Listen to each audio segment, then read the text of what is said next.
আজকে আমি আপনাদের মজাদার ঝরঝরে একটি পোলাও রেসিপি বলবো, যেটা আপনি রোস্ট কিংবা বিয়েবাড়ির সেই শাহী সবজি ছাড়াও শুধু খেয়ে ফেলতে পারবেন। খুবই মজা। চলুন সে রেসিপিটি আপনাদের দেখিয়ে দিই। তো রেসিপিটি তৈরি করার জন্য আমি এখানে কিছুটা পরিমাণ কাঠবাদাম এবং কাজু বাদাম ভিজিয়ে নেব।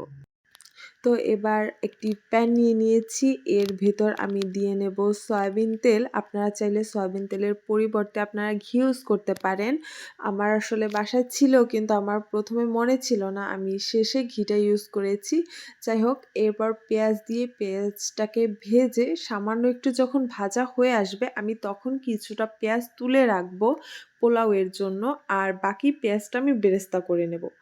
বেরেস্তা যখন হয়ে আসবে, বেরেস্তাটা একদম গাঢ় কালার হওয়ার পর উঠাবো না, একটু হালকা একটু হালকা টাইপ কালার থাকার পর উঠালেই না এটা কিছুক্ষণ পর ঠান্ডা হলে এটা একদম পারফেক্ট কালার চলে আসবে।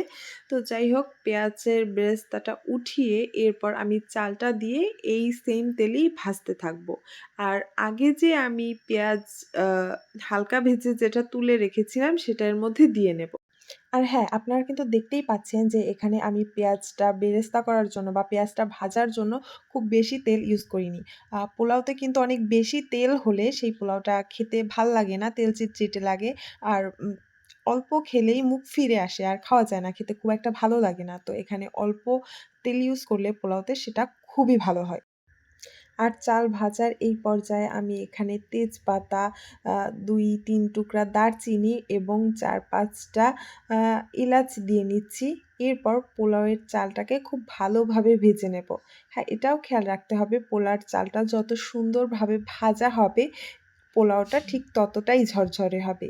এখানে পোলাওটা আসলে করতে ঠিক বুঝে নিতে হবে আপনাকে, পোলাওর চালটা যখন একটু মধ্যে সাদাটে ভাব চলে আসবে, ঠিক তখন আরকি বুঝে নিতে হবে যে হ্যাঁ, আপনার পোলাওর চাল ভাজাটা হয়েছে।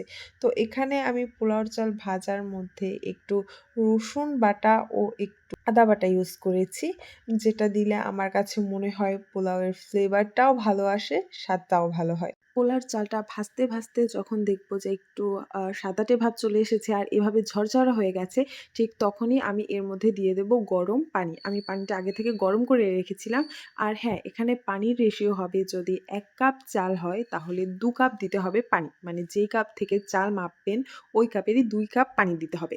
এটা খেয়াল রাখতে হবে। তো পানিটা দিয়ে দেওয়ার পর আমি এটার মধ্যে দিয়ে দেব হচ্ছে খানিকটা গুঁড়া দুধ আর কাজু বাদাম বাটা। এরপর একে এর মধ্যে আমি আরও কিছু উপকরণ অ্যাড করব, সেটা হচ্ছে এর মধ্যে আমি দিয়ে দেব মটরশুঁটি, এরপর দিয়ে দেব হচ্ছে লবণ ও পরিমাণ মতো চিনি, আর হচ্ছে কাঁচামরিচ। এগুলো দিয়ে চিনিটা আ উম ব্যালেন্সটা ঠিক আছে কিনা সেটা একটু চেক করে এরপর আমি এটাকে ঢেকে হালকা আঁচে আ পোলাওটা রান্না করে নেব। এরপর ঢাকনাটা উঠিয়ে যখন হয়ে আসবে, ওই পর্যায়ে ঢাকনাটা উঠিয়ে আমি এখানে দিয়ে দেব হচ্ছে একদম মিহি করে গ্রেট করে রাখা গাজর কুচি। দিয়ে আমি আবার পোলাওটা একটু নেড়ে-চেড়ে আবার ভাপে রেখে দেব, দমে রেখে দেব কিছুটা সময়। এরপর আমি ঢাকনাটা উঠিয়ে আমি এখানে একটু ঘি দিয়ে নেব। আর হচ্ছে সেই ভিজিয়ে রাখা কাঠবাদামের উপরের খোসাটা ছাড়িয়ে সেগুলো দিয়ে কিছুটা সময় ঢেকে রাখলেই আমার পোলাও রেডি। এই পোলাওটা আপনি রোস্ট দিয়ে বলেন, শাহী সবজি বিয়েবাড়ির শাহী সবজি দিয়ে বলেন, কিংবা খালি বলেন, যেভাবেই খান খুবই ভালো লাগবে।